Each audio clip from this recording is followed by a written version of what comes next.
No one should ever sacrifice their own well-being to maintain a psychologically devastating relationship. No one should ever sacrifice their own well-being to maintain a psychologically devastating relationship. So the final option for reconciliation is not having a direct relationship with the person, but being able to find resolution inside yourself. This can be the best choice. If the other person suffers from mental illness, if they're an addict or they're violent or toxic, then reconciliation becomes an inside job. And you shouldn't see this as a failure. When I started studying this topic, I used to think that the opposite of estrangement was reconciliation, but the opposite is peace. Like, what do we have to do to get to a place of peace with the reality of this relationship? Welcome to Therapist Uncensored. Building on decades of professional experience, this podcast tackles neurobiology, modern attachment, and more in an honest way that's helpful in healing humans. Your session begins now with Dr. Ann Kelly and Sue Marriott.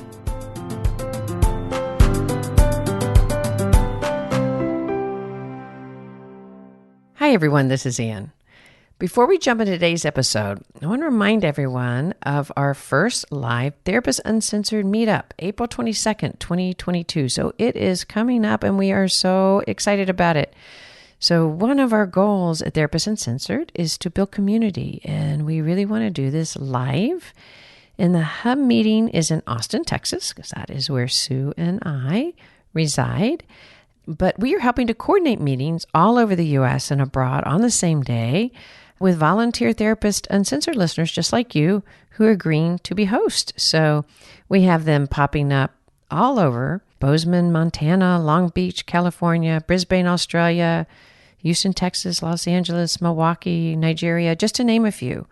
If you're interested in joining or hosting a meeting in your area, if there's not already one, you can go to our main Facebook page or go to therapistuncensored.com/meetup and sign up there. Find it on our website as well. Now, remember, hosts are just responsible for picking a public location in your area to meet for happy hour or coffee and communicating, so it's no cost to you. So we're really looking forward to it and can't wait to see the groups of Therapists Uncensored Neuro Nerds getting together. So fun. All right, so let's start tapping into today's episode. If you've been around a while, you surely remember the book, The Courage to Heal. It was published probably around 30 years ago, and it was one of the first books to talk about healing from childhood sexual abuse. So in essence, it led to one of the first Me Too movements, where other survivors of sexual abuse began to feel more comfortable coming forward and came out about their own abuse, really in droves. In today's episode, Sue Marriott catches up with Courage to Heal co-author Laura Davis. Together, they deep dive into some of the surprises in her latest book, The Dying Light of Two Stars. They discuss the powerful insights that Laura had in her own healing journey. Everything from the unreliability of memory to the realistic nature of what can happen when families have been divided and they start to reunify. With so many fractures among families today, whether it's moral or political divisions or histories of sexual abuse within the family, the steps they cover about safe family reunification, I think, will be really useful to many of our audience out there. So Laura also shares actually beautiful excerpts from her novel that bring home some of the most salient points when it comes to healing. Besides writing, Laura's passion is teaching. And she loves to teach others to learn to write truthful words that heal. So she's created a dedicated page for our listeners. Go to lauradavis.net/Therapist Uncensored, which includes bibliotherapy resources as well as a free 30-day practice called Writing Towards Courage. So you can find this and much more in our show notes. We want to also do a big thank you to our Patreons out there who are part of getting this great content from Therapists Uncensored out there to help spread security one episode at a time. So if you find this content useful to you or to your clients, or your family members, you can offer some support. We invite you to jump on to therapistuncensored.com/join and become a fellow nerd and get exclusive content and learning opportunities, and also just have an opportunity to support Sue and I in this process. Let's start to jump into today's episode. Now, I did want to make a note. This episode touches on some pretty tough topics, including child sex abuse. So as you start to listen, I just wanted to make a note about that. We predict a lot of light bulb moments for you for sure in this episode. So let's go and listen to Sue Marriott talking with Laura Davis. So can you start us off and orient everybody around your story? It's so fascinating. Yes. My name is Laura Davis, and I have been a writer my whole life from the time I was a little girl. And I've used writing both as a tool for my own healing, my own clarification, for making decisions, for understanding my deeper thoughts and feelings. And I've also used it publicly as a way to provoke, as a way to entertain, as a way to inform, as a way to inspire, as a way to challenge. And this has been, my trajectory is all surrounded with words. The story that I want to talk about today is what I wrote about in my memoir, The Burning Light of Two Stars. And the story it tells is about this lifelong embattled relationship I had with my mother, our determination to love one another, and this very dramatic and surprising collision course we ended up on at the end of her life. Part of what's so interesting about this is that many may know you from your first book. So for many of us who have read that book and used that book, it is the next chapter. It is like, oh, wow, this is what happens later. When you talked about shocking or provoking, your first book started a movement. Yeah, I wrote The Courage to Heal with Ellen Bass. I was only 28 years old when we started writing that book. It was published when I was 31. I was a baby. And, we were in the right place at the right time, able to communicate in a way that spoke directly to survivors of child sexual abuse in a way that touched them, that inspired them, that made them really relate to the stories. And ours was really the very first book that talked not just about the damage of sexual abuse, but what was the healing process. And we mapped it out in a very accessible way. And the book took off and became this underground grassroots bestseller in a way that I never, ever anticipated would happen. And it catapulted me into being basically famous for the worst thing that had ever happened to me at a young age, when I was not really prepared for that kind of spotlight. Mm-hmm. It was the first Me Too movement, in a sense. It was the first wave. So you were so young when you wrote it, and it was about healing and stuff. What about your own journey of discovering, coming to be aware of your abuse? That's very young to be, you know what I mean? Were you in the middle of your process of healing? Was this part of your healing? How did this work?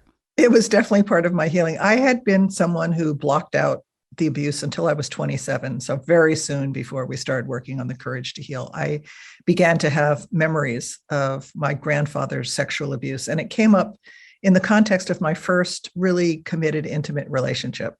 I was with this woman and I thought we were going to be together. She was it. She was my forever person. And when intimacy and sexuality were together, I started shutting down. And I couldn't function sexually. And she got really angry at me one day when I failed again to make love and, started screaming at me, what happens? Where do you go? Because I was dissociating. I didn't know what was happening to me. And it was at that moment, under that microscope, that the first memory emerged. And in this little child's voice, I just said, I was molested. Saying those words out loud, I knew they were true. And it absolutely changed the course of the rest of my life. I got into therapy very quickly, luckily with a really great therapist. I joined a support group. I was in a group about writing to heal with Sandra Butler, who wrote Conspiracy of Silence. And I became obsessed with healing from sexual abuse. I also felt incredibly damaged. My girlfriend broke up with me. I was certain I'd never be capable of love or having a family, which is something I had wanted. I just felt like my life was over. And in that time of being completely overwhelmed and in what we later called the emergency stage of healing, that time of deep immersion, I threw a party. I was 28 years old. I had just come back from Alaska, where I had been working as a talk show host and a news reporter before that. And I was kind of at odds in my career. I knew I was a communicator of some kind, and I'd already been writing and publishing, in small magazines and newsletters. And I had a party where I invited people to come and help brainstorm what I should do with the rest of my life. This was took a tremendous amount of chutzpah. I brought people and I cooked them a really nice meal. And then I had them fill out a 4-page questionnaire about me, and then I gave a little presentation about how I could never work in a corporation, that I didn't want to dress up, that I was a communicator. And it was a great meeting. And at the meeting was Ellen Bass, who I ended up co-authoring Courage to Heal with. And Ellen had been my writing teacher a number of years before, and we had become friends. And at that party, she told me that she had just published this book, I Never Told Anyone, which was the first book of women's first-person accounts of sexual abuse. And the publisher was Harper and Row at the time. That's what they were called. And they wanted her to write a sequel about healing. And she didn't want to. I mean, Ellen is about 10 years older than me, and she was married. She had a child. She had a full-on career. And she just said, I know what it is to write a book and you don't. If I would do this with anyone, it would be you, but no. And then I spent the next couple of months just working on her. I'd say, well, how about if I just do all the interviews for the first year and you just keep doing what you're doing and then you join in? How about if I do all the parts you don't want to do? I mean, this was before computers. I wrote that book on a Mac 128 and Ellen wrote it typing on an IBM Selectric. And when she wanted to edit pages, she would cut them up with a scissor and Scotch tape them back together. And then I would put them into the computer. So you were sort of figuring it out as you were writing. Ellen had been doing writing workshops for many years, and women started coming and writing about sexual abuse. And I think what we came up with in that book came from survivors themselves. It came from the women she worked with in those groups. And it came from, the couple of hundred incredibly in-depth interviews that I did in that first year we were working on it. And we didn't live in the same city at that time. And we got together for a couple of very long weekends and came up with a 60-page outline. And the finished book was actually quite close to that outline. I was convinced that Harper and Row would never publish it, that the book would be too radical. It was holding perpetrators to task. It was challenging the patriarchy. There were a lot of lesbians in it, and I just thought when they read this, it's going to be too radical. And they published it. And so I basically, gained the world and this kind of weird sort of fame for my trauma. And it also was devastating to my relationship with my mother. She and I had a very challenging, difficult, struggle-filled relationship. And when I came and told her that her father had sexually abused me, that was really the last straw. And, she basically chose her dead father over her living daughter. And at the time, I wanted desperately her to support me. She attacked me, said I was lying, I was making it up for spite. And that began a very long and bitter estrangement between the two of us. So, I gained the world. I lost my family. We're going to talk more about memory in a little bit, but with that kind of disavowal, did you ever doubt yourself? Did you ever sort of lose your certainty in this process? Or was it once you knew, you knew?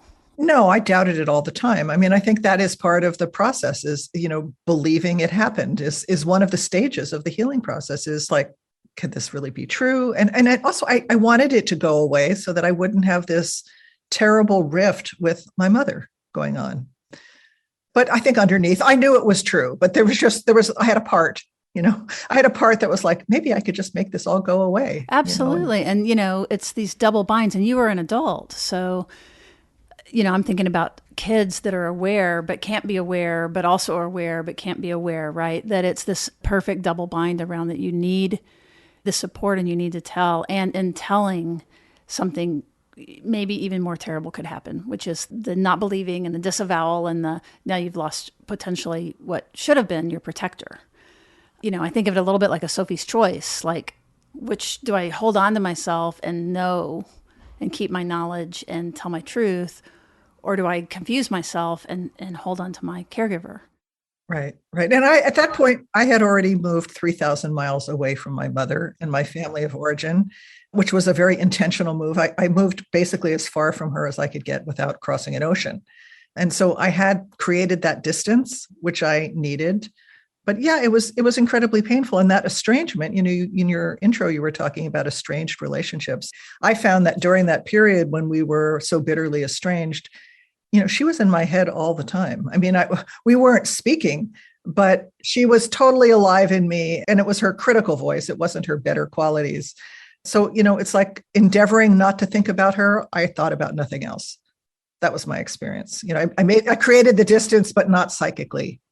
That rings so true. And your book is so incredible about those kinds of dilemmas and those kinds of paradoxes. I'm wondering, would you be willing to read a little bit to kind of bring the audience into these kinds of layered experiences that you did such a great job of, putting on paper? I'd be happy to. This book is written with different time frames all mixed together. There's a lot of stories from the past, from the time I'm talking about when The Courage to Heal came out and my young life. But the bulk of the story takes place from the time my mother is 80 years old and she contacts me out of the blue. She calls me in California and tells me she's moving across the country to my town for the rest of her life. And she was already showing signs of dementia.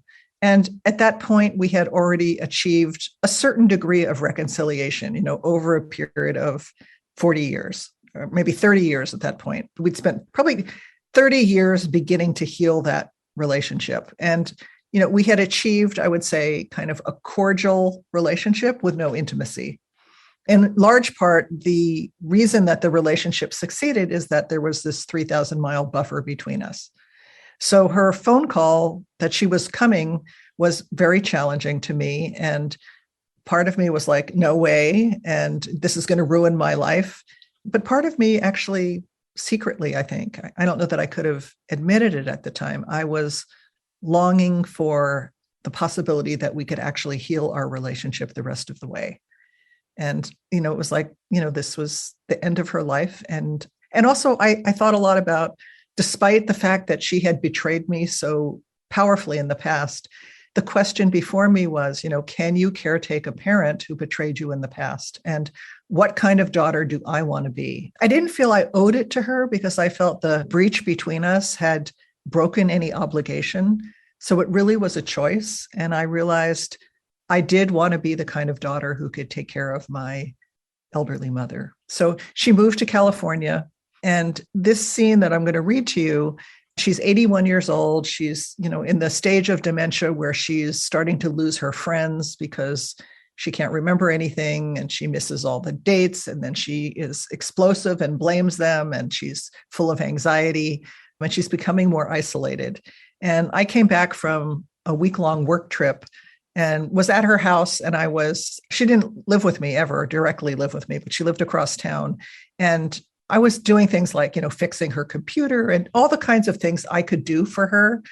But I was cold, and she was having a very difficult time. And I went to hug her and she just pushed me away, and she said, "You're faking it."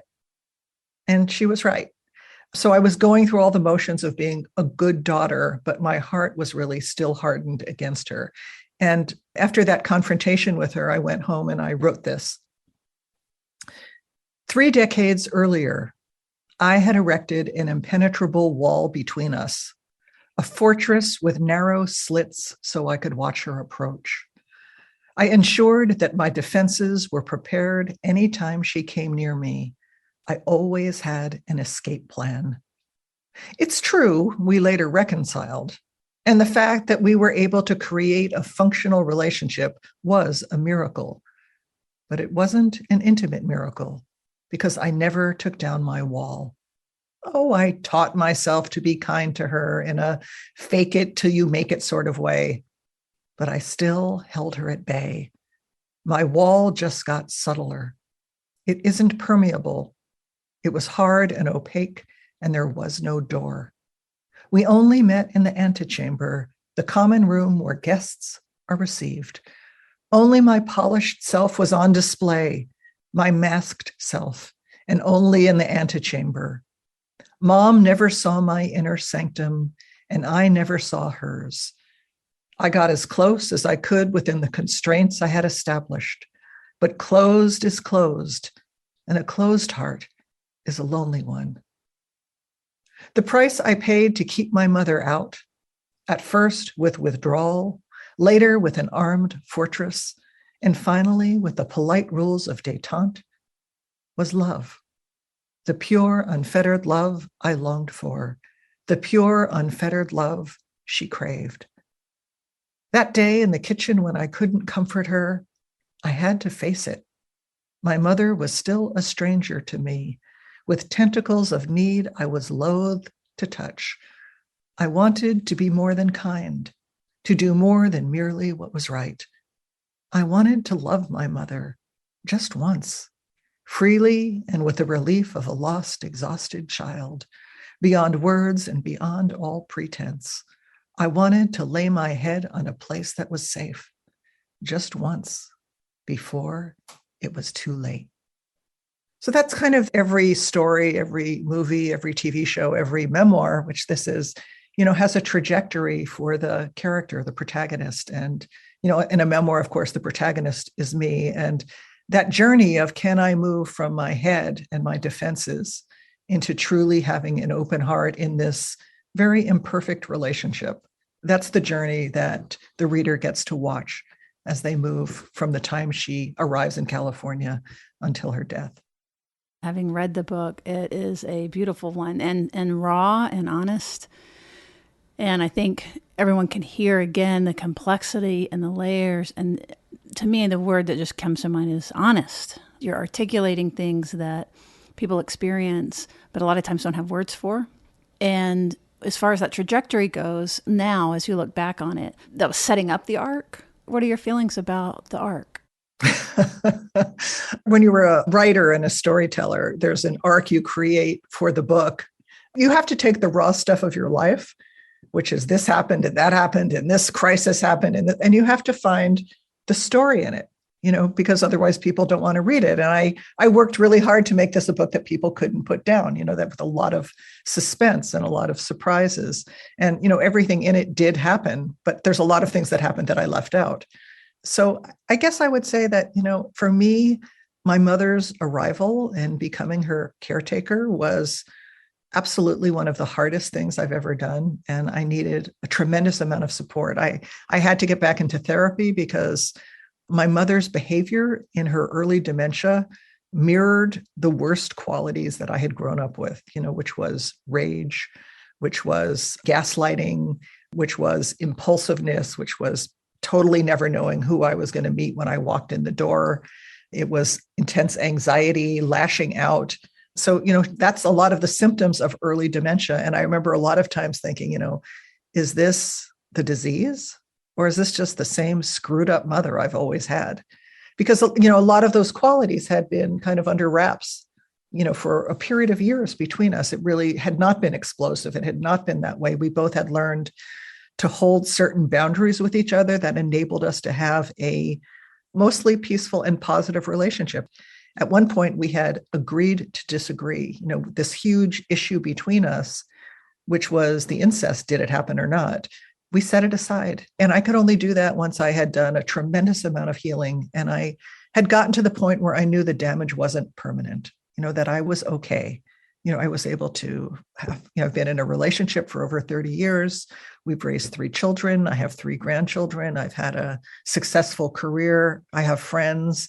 It's not that there aren't still some imprints from both the incest and my mother, but, I had gotten over the hump of knowing that I could be a functional, happy person. And that was the point where I was able to begin to think about reconciling with her. But when she had dementia, it was like I was back facing the worst of our relationship from the far past. And I also, as time went on, I was the person with all the power, which I reveled in. I loved being in charge of her for a change. And I realized over the course of those years that could turn very dark, and I didn't want it to. I could have been cruel and I could have gotten away with it. And I could have extracted my revenge.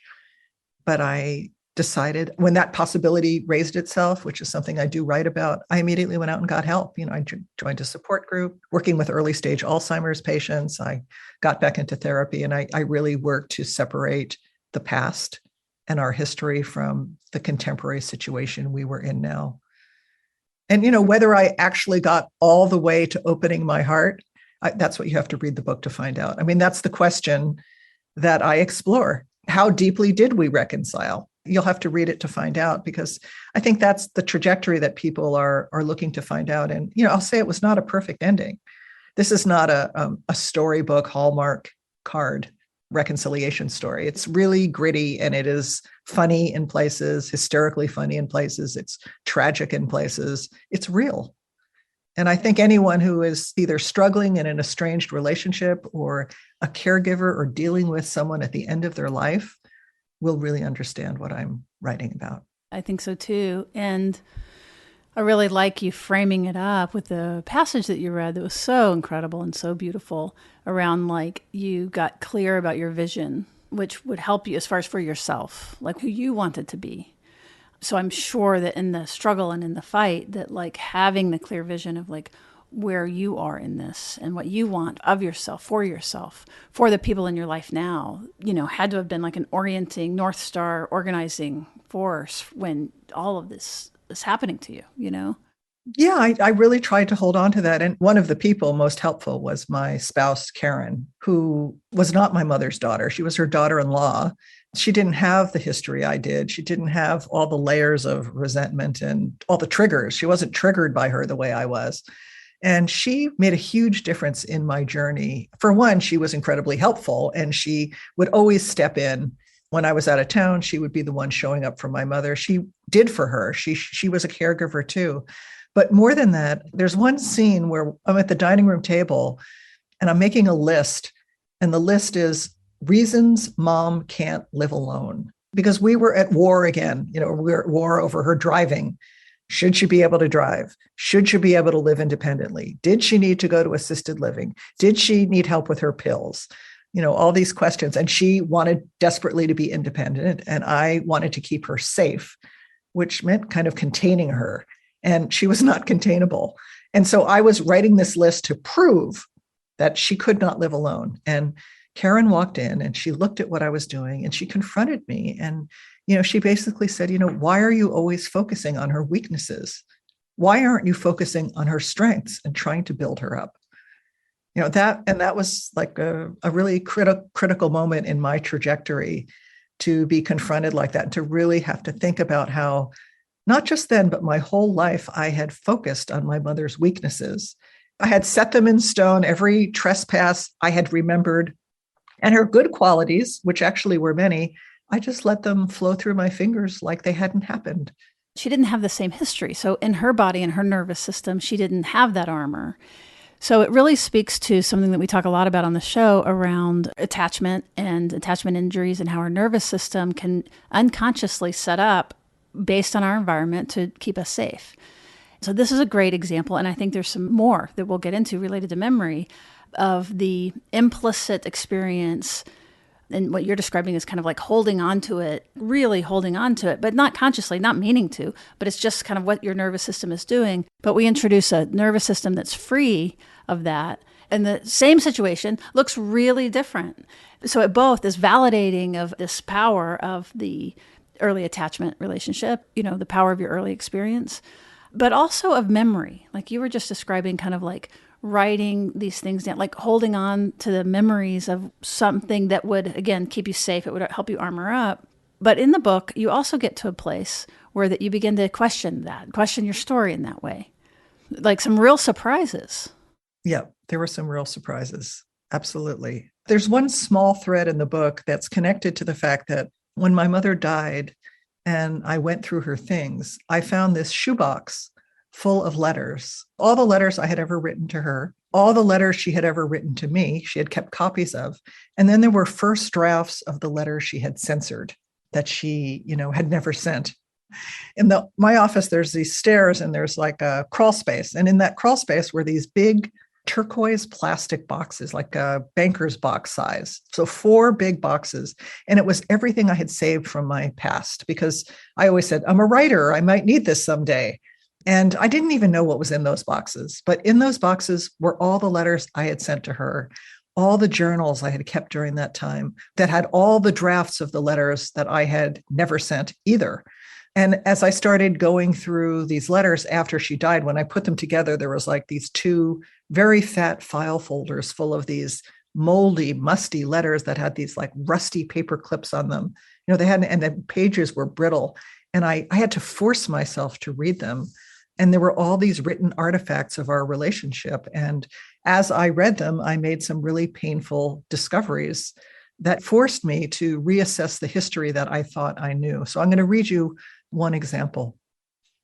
Tucked in our correspondence, I discovered a single page of notes I had written after the therapy session Mom and I had during the worst period of our estrangement.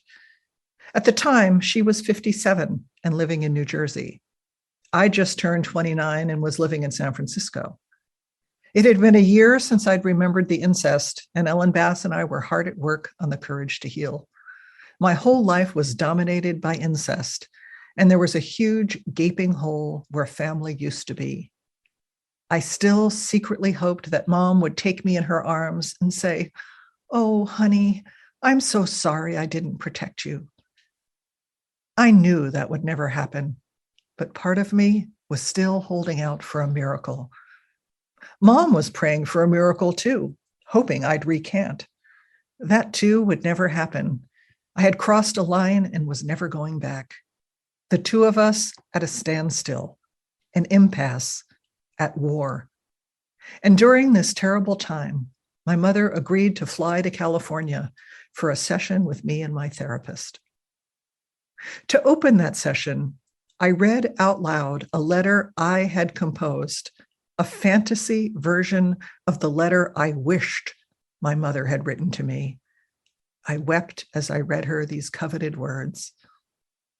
Dearest Laurie, I'm sorry you are in so much pain. It has been difficult for me to believe you because I didn't want to face that my father could have hurt you in that way. Frankly, denial has been the easiest way for me to deal with the unpleasant things in life. But now that I see how deeply this has affected you, I must step past my own denial and support you. I believe what you have told me. What my father did was an atrocity. No wonder it has so deeply affected you. Sometimes it must seem like it would have been better to have never remembered it all. But now at least you could put to rest some of the deep questions you've had about your life. I am so sorry it happened to you. Sorry I didn't see it, didn't stop it. Sorry you are living with it still. My biggest regret is that I didn't protect you. But you have to remember, Laurie, such things were not even thought of back then. Unfortunately, nothing can be done about that now. Yet here we are in the present, two adult women. As your mother, I want to give you whatever love and nurturing I can to help you get through this thing. I'm not saying this to rush you. I know it will take time for you to heal. You've lived with this secret festering inside of you for more than 20 years. That's got to have taken its toll. I want you to know that you have my full support for as long as it takes for us to lick this thing. He's not going to win. You're not going to let him, and neither am I. Laurie, I think you're incredibly brave to do this work. I am proud of you. I only hope I could face my own life with as much grit and determination. It is only with this kind of truth that we could forge the kind of healthy mother-daughter relationship we have always wanted.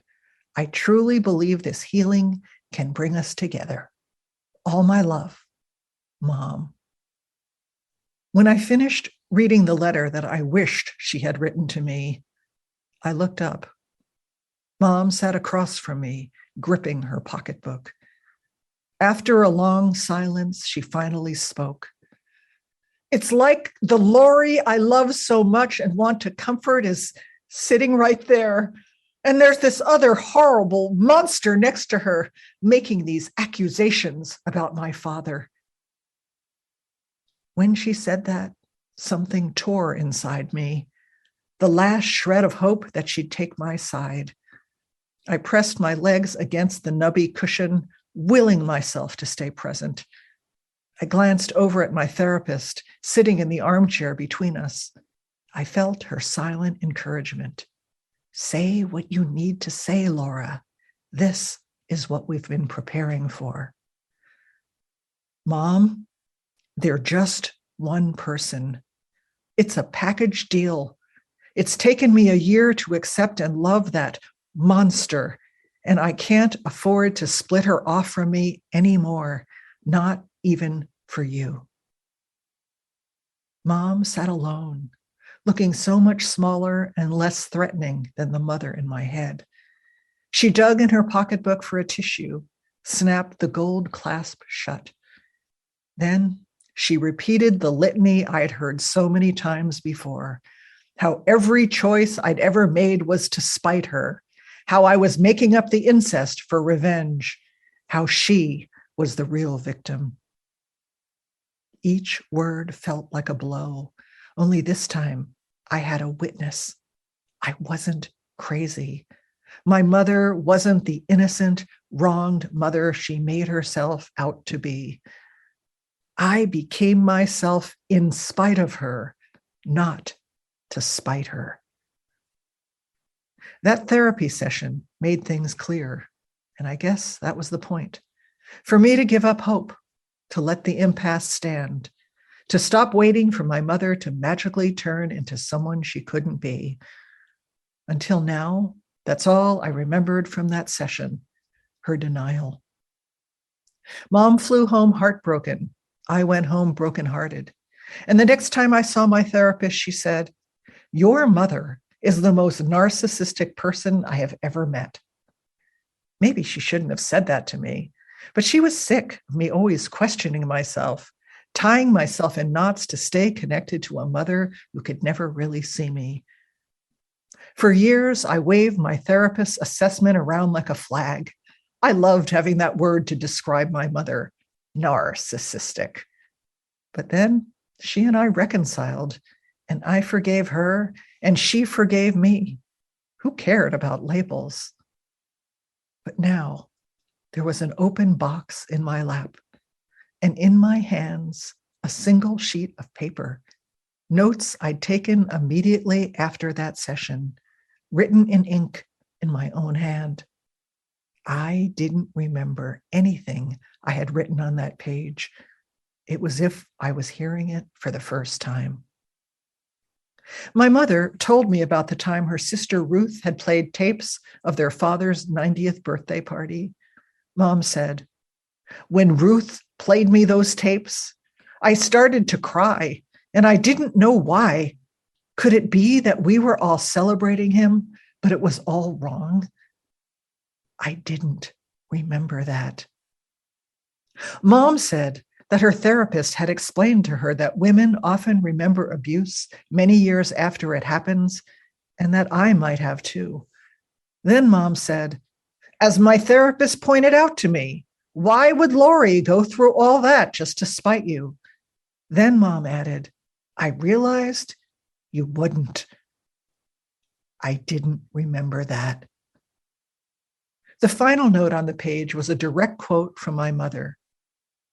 "I had a flash of my father telling us stories Saturday morning.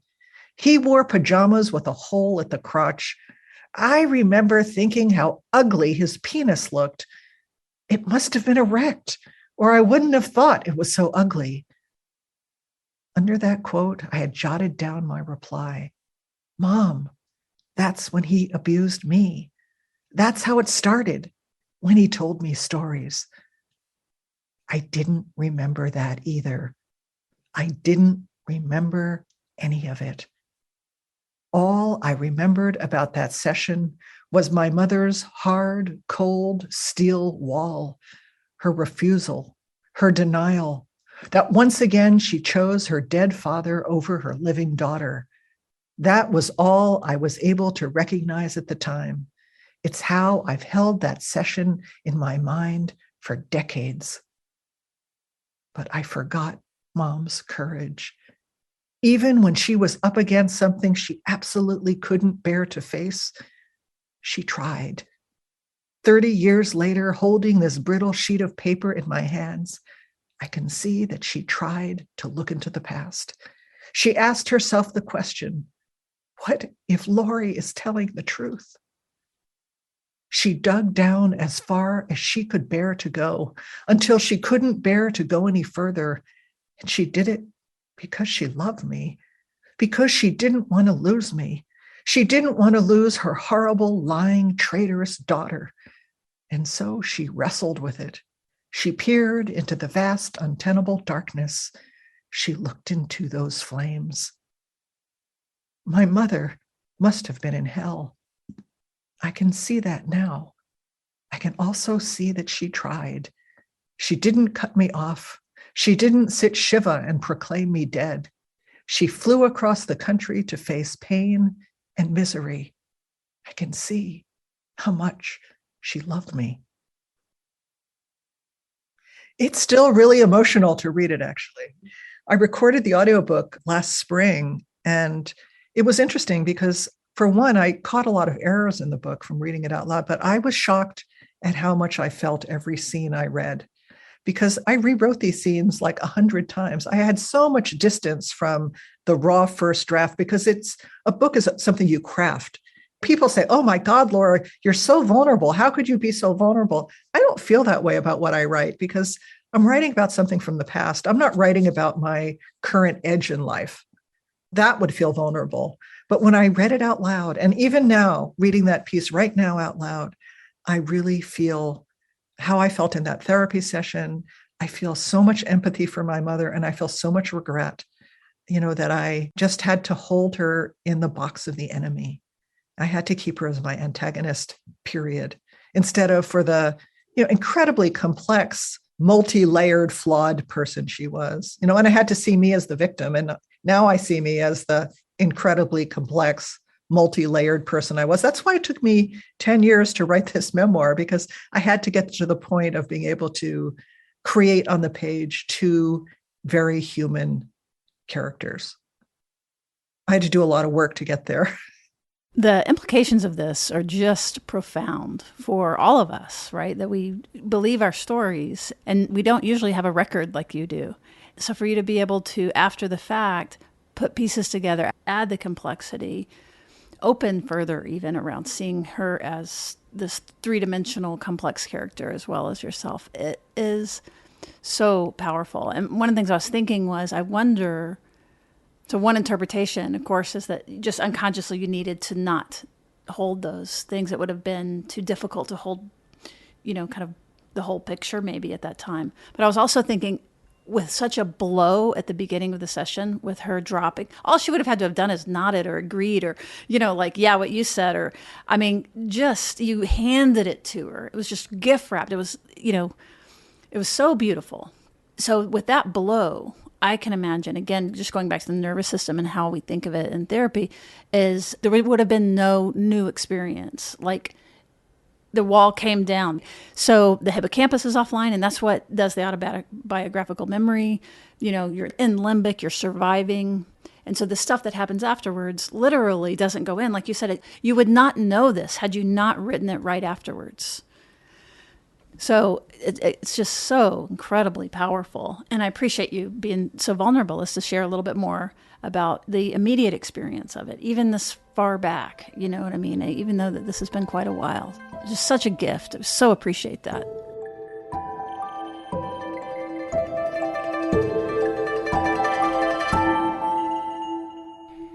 Reconciliation is something that you've talked about a lot. And I'm imagining people applying some of these ideas to their own lives. Could you just very briefly, I know that you've written a book about this too, for folks that are in pain right now and thinking about their own cutoffs, their own personal cutoffs. Would you just say a few words about that, about your suggestions around for them? Yeah, I started writing I Thought We'd Never Speak Again, which is the book I wrote on reconciliation about 20 years ago. It's more of a, it's not a memoir, it's a how-to. And when I started writing that, I had certain assumptions about reconciliation. I wasn't an expert. I was interested because my mother and I were struggling at that point to rebuild a relationship. And I found that, I interviewed many people for the book. I interviewed like Vietnam veterans who went back to Vietnam. I interviewed people involved in restorative justice. I interviewed Germans, children of Holocaust survivors who went to workshops with children of Germans and children of Holocaust survivors who met together and did psychodrama. I interviewed many, many family members who were struggling to try to reconcile difficult relationships. And I had certain assumptions. One was that reconciliation was always slow. But then I remember I interviewed one woman who jumped right back into a successful relationship with her brother after a 10-minute phone call. And I also assumed that reconciliation could only happen if people openly talked about all their differences, that had torn them apart. And then I found numerous examples of people who actually found their way to being reconnected by avoiding potential minefields. And that, what I came to understand was that the solution, the integrity of the solution, had to do with it having emotional integrity for the people involved. That what matters in reconciliation is the emotional integrity for both people involved. Because there's a difference between reconciliation and capitulation. And many people, when they're in these situations, they cave in and they capitulate. It would have been for me if I had said, you know what, Mom, you're right. The incest never happened. Or I'm going to shut up and never talk about this again, or I'm not going to publish my book. I'm just going to be a good little quiet girl and go back into this little jack in the box, that I've lived in my whole life. But my decision to agree to disagree, which I'll talk about in a minute, came because I had fully talked about the situation. People often imagine when they think about reconciliation, they imagine like some scene out of the movies where, it's a deathbed scene and, the father and son come together and the father tearfully apologizes. And there's this, great moment of connection, and then the person dies, or that there's this deep healing that takes place. And then the relationship becomes intimate and coveted and there's renewed growth. And that does happen sometimes. But actually, I found it was the rarest kind of reconciliation and nothing you could make happen. And the second kind is when one person changes their frame of reference and their expectations. And what that means is then their perception of the relationship and its possibilities opens up, whether or not the other person makes significant changes. So it's basically you stop hitting your head against the wall, trying to get something that you will never get from the other person. And then you can look at, are there any aspects of this relationship that are worth continuing? Even if it is flawed, even if it is not particularly intimate, is there still a way this connection matters? The third kind is where ambivalent or unresolved feelings remain, but both people agree to disagree. And that's what my mother and I did, for a number of years. And we established some ground rules that enabled us to have a limited but cordial relationship. And so it's kind of like peaceful coexistence without a lot of real closeness. And I remember interviewing one woman, and what she said to me, she said, so many times, Laura, it is the phenomenal recoveries and the great emotional stories, these magnificent breakthroughs that are told. But each of us can only have a few such breakthroughs in our life, and that we shouldn't experience the failure to be miraculous as a failure, that even small steps forward represent progress. And I really look at reconciliation that way. And my mother and I, achieved real success in our reconciliation, and not everyone can do that. In fact, in the back of the book, I had a little afterword that was addressed something like, for those of you struggling with an estranged relationship. And what I wanted to say was that, there are situations in which keeping out an abusive or toxic person, keeping them out of your life, is the wisest and healthiest choice, despite strong pressure, either internally or externally, to do otherwise. No one should ever sacrifice their own well-being to maintain a psychologically devastating relationship. No one should ever sacrifice their own well-being to maintain a psychologically devastating relationship. So the final option for reconciliation is not having a direct relationship with the person, but being able to find resolution inside yourself. This can be the best choice. If the other person suffers from mental illness, if they're an addict or they're violent or toxic, then reconciliation becomes an inside job. And you shouldn't see this as a failure. When I started studying this topic, I used to think that the opposite of estrangement was reconciliation, but the opposite is peace. Like, what do we have to do to get to a place of peace with the reality of this relationship? There's a woman I interviewed whose parents had violently sexually abused her. And then they went on and violently sexually abused her children because she made the mistake of thinking, this wouldn't happen to the next generation. And, when that came out, she never saw her parents again. And, decades went by. She was able to reclaim her life. Her children were able to heal. And many decades later, she heard that her parents were dying. She knew she didn't want to go see them, and she didn't want anything to do with caretaking them. But she went back into therapy, and she was able to get to a place of finding compassion for them, seeing the bigger picture of their lives and what had happened to them to create so much cruelty, so much dysfunction, so much inability to connect except in the most unhealthy way. And she said she genuinely was able to send them loving kindness from afar. And so for her, that was her peaceful solution. Another person told me, she said, I've closed the door, but I've left the porch light on. And I just always loved that idea because, what I learned with my mother is that if you had asked me when I was 27, if you had said, Laura, someday you're going to be at your mother's deathbed, and you're going to be taking care of her at the end of her life, I would have laughed in your face. And so the fact that I ended up where I did was such a surprise to me. And I actually love that about life, is we really never know what is going to happen. And so I like that idea of the porch light on. It's like, no, I'm going to go on with my life. I'm going to set my boundaries. I'm not going to get pulled into the situation. But if things change, the porch light is on. When you were cut off, she was still so alive in you. She was so inside of you. So one of the problems with a total cutoff is a lot of times you get stuck with it. But what you're describing is the inside job is, no, you're not stuck with it. You come to a place of peace with it, even without the other person. If the person is passed or if they're too toxic, that way you're not carrying it around and, being haunted by it.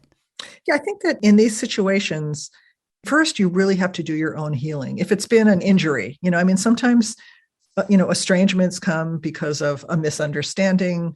It could be like now there's a lot about political differences, these kind of things. But if the basis of it is an injury, you have to heal from that injury first. So, reconciliation is not an early stage of the healing process, even though you want to make it all nice right away. And people in your family often will urge you, like, why are you dragging that around? It happened so long ago. But I think ultimately our job is figuring out the distance that is optimum for that relationship. There was another woman, this one was for the Courage to Heal. And she was similar to me. She and her mother wrote beautiful letters to each other. They would correspond, and these letters, were touching and they were close and they felt connected. And the woman would say, well, I think I'll go visit my mother. And she would go, and the relationship would blow up. It was horrible. Her mother was hostile. She would flee. She would go home, and it would take her months to piece herself back together again. And then she and her mother would start writing letters again. And months would go by. There'd be all these letters. And then the woman would say, maybe I was mistaken. Maybe my mother isn't so bad. I think I'll go visit her. And this cycle kept repeating over and over. And she said, until one day I realized I have a mother in letters.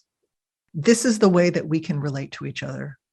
That's as close as we can get, and which is definitely something. I mean, that's something. That is not nothing. You know what I mean? Like that can be enough.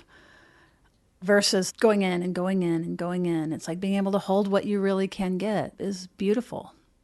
Speaking of letters, and that part of her recognition was that it was the letters were the connection. The letters were the love between them. That's where that she could get as close as she can. You do a lot of writing workshops, and you help people heal through writing. And again, part of why this is so interesting to us is that like the therapy process is literally about trying to find words for this experience in the body and creating a coherent narrative of your life. And so this is one way of doing that so powerfully. So could you just speak, about your experience with that, and begin to now share a couple of the opportunities that you might have for listeners that would be interested. Sure. I've been teaching writing for 25 years. And what I love the most is really writing as a tool for healing and transformation. I also do some teaching with people who are writing memoirs or novels, more about structure and the craft of writing. But I think where my heart is getting a group together. I love what happens in a group dynamics, and having people write to very kind of provocative, interesting, probing prompts, and then read their work out loud. And there's something about just free writing and writing the first thing that comes to your mind that you land on, and then writing continuously for, 10 minutes, 15 minutes, 20 minutes. That is incredibly powerful. And it cuts through the discursive mind, and whatever we are really deeply feeling and thinking comes out on the page. The other thing I love about writing is that for me, my memory is not very good either. And writing is a way to retrieve memories from the past. It's almost like, you throw out a line and you start reeling it in, and you never know what's going to come up. And the more you start to explore, like the more I wrote about my mother as I was working on the memoir, the more memories started coming back. So writing is a way to access the past. And sometimes it's an oblique entry. Like, for instance, I'm going to teach a workshop this weekend about, it's called Untying the Mother Knot with Words. And it's people writing about their mothers. And one of the prompts that I'm going to give is my mother's legs. And, if that prompt, if someone just starts writing, they're going to get to the heart of the relationship with their mother in a much more profound way than if I said, tell me about a difficult experience you had with your mother. When you get into the concrete sensory detail, whether you knew your mother, you didn't know your mother, you had an adopted mother, your mother was brilliant, your mother was horrible, your mother was disabled, your mother was a runner. I mean, you're going to be able to write about her legs, or that you never knew her legs. So sometimes with writing, we get into something from the side. It could be writing about an object a person loved. When I was working on the memoir and I was trying to get away from creating my mother as an ogre, I made a list of these secret bonds we had, were things that we loved to do together. And it was like playing cards, going to the theater, going to the movies, and certain secrets I knew about her and certain secrets she knew about me. And I began to write about those. And I was able to open up the positive aspects of the relationship, to give the book more balance. So when I work with people, I teach weekly classes online that are, people who want to write once a week and have this experience of dipping into their stories. And I also love to teach retreats. And I teach them all over the US, just starting to go back into teaching in person. And I also take people traveling. Like this June, I'm taking a group of writers to Tuscany. So it's like a vacation that has a creative component, and the writing, which we do for maybe a couple of hours a day, it just grounds the whole group and creates a really nice intimacy among all the people. And then the rest of the day, we're out exploring or hiking or swimming or doing cultural things. So I just love what happens. I've done workshops that are focused on grief and loss in writing. I'm doing some focused on mothers and daughters. I teach one called How to Write About What You Can't Remember, which is something I had to learn as a craft skill for this memoir. If people are interested in studying with me or going on a trip or coming to a retreat, they should just go to www.lauradavis.net. All my workshops are there. All my classes are there. You can download the first 5 chapters of the memoir and read them for free. You can order the audiobook. Everything to do with me is there at lauradavis.net. And I invite people to come. Yeah, we'll have that in the show notes as well as your books. I did have one association about the prompts, because that's another thing that you offer is prompts through email, I believe. A version that I have of prompts that really took me into a different direction in writing was thinking of my animals. And, my animals through the lifespan. They were kind of a primary comfort for me. And so all I had to do is begin to really picture them. And I even went on the internet and tried to find likenesses of them and began to tell stories about them. And right away, now I'm 7, now I'm 11. It really anchored me. And it felt like, in a way, a more honest way versus like what I think I know about myself at 7. It's like, no, I'm with my 7-year-old eyes playing with this dog, I'm just re-emphasizing kind of the creative power that you help people harness. And I would really highly recommend that for anybody interested, whether it be through these workshops or through locally, through your own communities. So it's a couple of things. It's writing, period.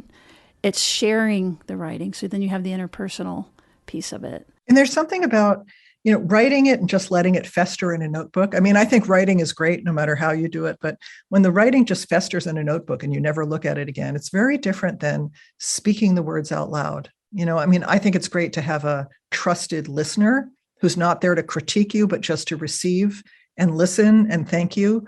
Could be a therapist, could be a sister, could be a friend, could be a writing group, or a writing teacher or a workshop. But even if you just read it out loud to yourself, there's something about speaking it that suddenly you connect with the reality of what you've written. I do a lot to help people bring sensory detail in, because if I take someone back in a guided meditation to like a turning point in their life, and I set them in that scene and I ask, if I had been sitting there next to you, what would I have heard? What sounds were close to you? What sounds were far apart?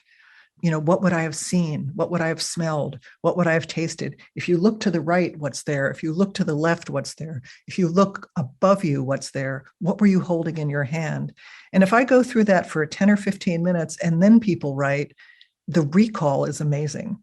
It's like you just need a little bit of a nudge to start going back. And then as you write, the writing brings up more. It's very simple and very profound. People don't have to consider themselves a writer, or want to publish or anything like that to benefit from writing as a tool for healing. Well, it's so powerful that I have the urge to say, and be careful, that and be careful. Yes. The interpersonal piece is the part too, that you're sharing the writing, that both you're finding the words, which is again, part of the neurobiology, like growing security is being able to name these experiences, but then the interpersonal part of sharing it and being able to do this in a compassionate, loving, safe way to help you grow. Yeah, I have a little ebook that if you go to my website, lauradavis.net, you'll get this. It's like a bonus. It's a gift that people get for free. And it's a 30-day practice to help build courage through writing. And the first pages of that are all about how do you build a container to be safe enough to do this kind of writing. So you're absolutely right. You need to set it up in a way that you know how you're going to take care of yourself. If memories come up or if feelings come up, you make a plan ahead of time. Sometimes I have people do timed writing so they know it's only going to be for 10 minutes or 15 minutes, and that they have a ritual that they do getting into it. They have a plan for grounding themselves afterwards. So yeah, it has to be done carefully, but it can be. And then it's very, very powerful. So many directions to go from this. So as people are listening, there's so many options. I would highly recommend that you get Laura Davis's book, The Burning Light of Two Stars. It's very powerful, very fast read. I got through it very quickly because the story is so compelling. You can't put it down. Is there anything else you'd like to share or tell us? On my website, there's a little logo. My tagline for myself is healing words that change lives. And everything I am discussing is in that ballpark, whether it's something I've written or whether it's, setting up a place for other people to write or, what I used to do on the radio when I was younger. I just love spreading that word and helping people to use writing as a tool for self-knowledge, for grounding. I just want to say one last thing is that if you write something difficult, let's say you're doing some kind of excavation where you're exploring something very painful, you can couple that with a writing prompt that will help you ground. So what I would recommend is writing about, it's not just to reveal trauma. You could write something like, what gives me strength? This morning in my class, I read a poem and then I had them write 2 lines. One was, I'm not dead yet. And then the second part was, and I'm grateful for. I'm not dead yet, and I'm grateful for it. They were amazing pieces. There's research about this. So you're absolutely right that, they call it security priming. That's what you're doing, that you can, just using these words right now, will immediately, it's very, very, very powerful. So it evokes the compassion, it evokes the connection, it evokes the feelings of safety. So you are right on with that for sure. And I think it's a good place to wrap up around this notion of we're not alone. People are there, and you are worth putting these stories together. And there's a lot of help out there. There's a ton of help for you. So thank you so much. This has been really powerful, and I just know people are going to be so happy, and I'm positive that you're going to hear from people. You are a pleasure to talk to. And actually, it's really fun for me to hear some of the psychological terminology for what I have naturally been doing for decades without knowing what it is. And I love when people read the book too, and they say, oh, well, you did blah, blah, blah, blah, blah, in terms of, so for me, it's kind of fun to have you put language to some of the things I have done instinctively. Yeah, I've actually just had to resist it through the hair because I didn't want to interrupt your beautiful story flow. But I guarantee you there's people listening that'll be like, ventral vagal, like, oh, you're in parasympathetic now. And oh, you're, we're a bunch of nerds. Well, this is part of why I was saying, no, this totally fits for this podcast. It's perfect. You have really changed so many people's lives. It's like you're a healer. So it's just a pleasure and an honor. Thank you. Thank you so much for having me.